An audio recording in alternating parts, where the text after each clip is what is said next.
So as we contemplate a bleak winter and beyond in terms of power, power cuts, of course, enforced to make sure we don't overburden the grid and cause a total blackout. There are rapid changes underway that, while not providing immediate relief, can chart a way out of our power supply crunch to a greener, brighter future.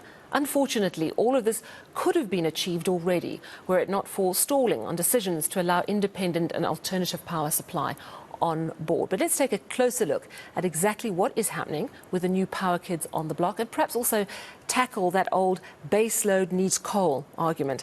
I'm joined now by energy analyst Hilton Trollip. Hilton, thank you so much for joining us. Do appreciate it. You know, we spoke last week. We touched on the emergence of more solar, also more wind coming online.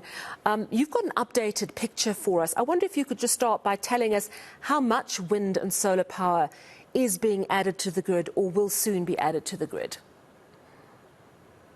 Good evening, Sally. It's a pleasure to be here and to talk about positive stuff. So the lifting of the licensing requirements means that a private customer can now sign a contract with an IPP, an independent power producer, and the power is fed over the national grid. And since the lifting of the exemptions last year, around about halfway through the year, about 1,700 megawatts of a new power was registered.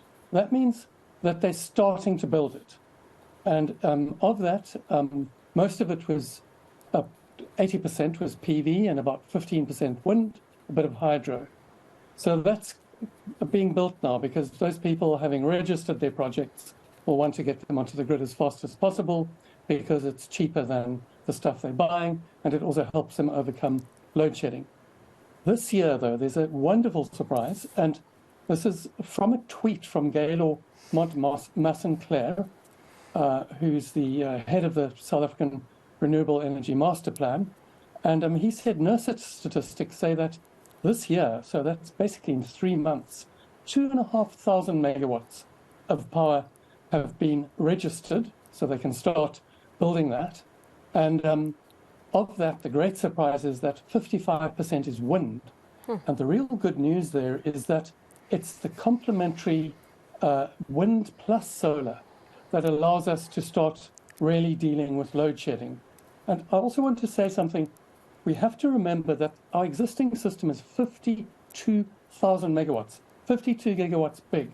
So we need about 10 gigawatts, a fifth of that, of wind and solar onto the grid to get rid of most load shedding. This doesn't mean that the coal won't be there, that the gas turbines won't be there, that the storage aren't there. It's this mix that our models show can meet demand most of the time, if not all the time. So you've just said that basically 1,700 megawatts new power registered last year, 2,500 this year, and that is a very interesting mix of wind, hydro and solar. That is that's my maths, 3, 4, that's 4,000 megawatts. That's like 4 stages of load shedding. When is that all going to come online? I mean, are we talking 6 months or are we talking more like 2 years? So depending on the size of the projects, I haven't got a breakdown, but you can build a 10 megawatt project in 6 months to a year. A full, if it's a 50 megawatt project, you're talking more like a year, 18 months. But if you speed these things up from when you start building, most of them should be able to be built within about 2 years from when you start building. All right, so some of that should be coming online. I wouldn't say it's 4 stages of load shedding, because remember, these are variable sources of power. So the average amount of power they put out varies. So it's going to be lower than 4. This is why we say we need about 10 gigawatts of this mix, plus some additional gas peaker plants to get over load shedding completely.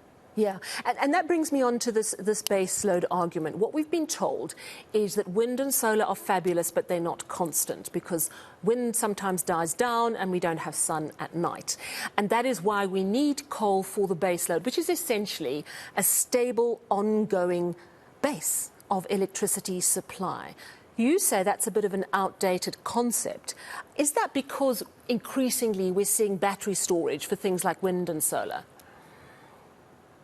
So, Sally, the actual backup, as I said earlier on, there's a transition. So when these 10 go on, there's still mainly all the coal-fired stations, our peaking plants, the gas turbines, our storage. We've got a number of pump storage. They're all still there. As you put more and more wind and solar on, though, you back them up with gas-fired power stations in the past. Batteries now are starting to be competitive price-wise, but batteries can't last forever. So you need a certain amount of time to charge them.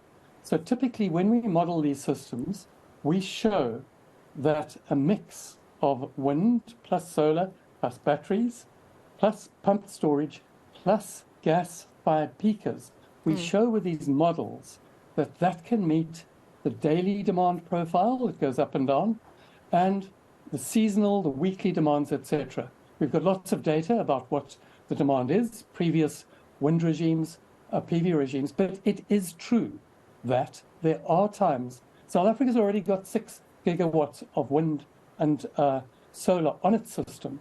And so we've got records now for about 7 years of this. And most of the time it provides a fairly constant supply, the wind all the time, PV during the day, but there are times when it goes close to zero. So the systems that we model and that we would build if we were economically rational would have the wind and the solar plus the gas-fired peakers plus the batteries plus the wind, the water storage, the pumped storage. It's a mix. Yeah. So talk to me then about the other concern that people have raised is the grid. You were saying to me as we were prepping for this interview that the grid issues, if you've got to the stage of actually registering a new power venture, that means the grid has been checked out. In other words, the ability to get that power onto the grid, the ability for the grid to hold that power. But you've also flagged that further down the line, there are massive expansions of the grid that need to happen. When do those need to happen?